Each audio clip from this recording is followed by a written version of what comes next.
Hello అండి, ఇవాళ వీడియోలో మామిడికాయ పులిహోర ఎలా చేయాలో చూద్దాం. ఫస్ట్ స్టవ్ ఆన్ చేసుకొని పొయ్యి మీద ఒక కడాయి పెట్టుకొని 2 స్పూన్స్ ఆయిల్ వేసుకోవాలి.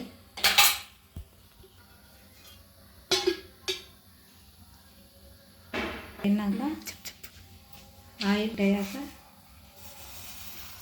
1 టీ స్పూన్ శనగపప్పు,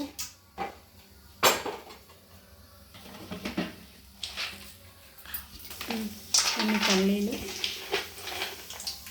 స్పూన్ ఆవాలు, స్పూన్ జీలకర్ర, పచ్చిమిర్చి, ఎండుమిర్చి వేయాలి.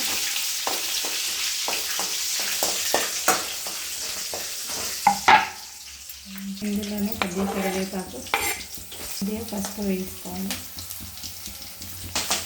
ఇవన్నీ బాగా మిక్స్ చేయాలి. ఇవన్నీ తురిమి పెట్టుకున్న మామిడికాయ గుజ్జు వేసుకోవాలి.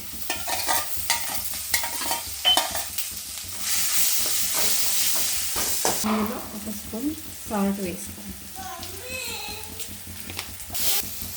ఇందులో మనం వండి పెట్టుకున్న రైస్ వేసుకోవాలండి, 1 బౌల్.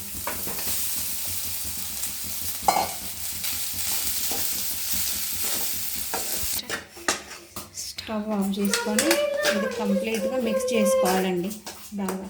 కొద్దిగా కొత్తిమీర కూడా వేసి కలుపుకుందామండి. అంతే అండి, టేస్టీ మామిడికాయ పులిహోర రెడీ. వీడియో నచ్చితే లైక్ చేయండి, అలాగే షేర్ చేయండి.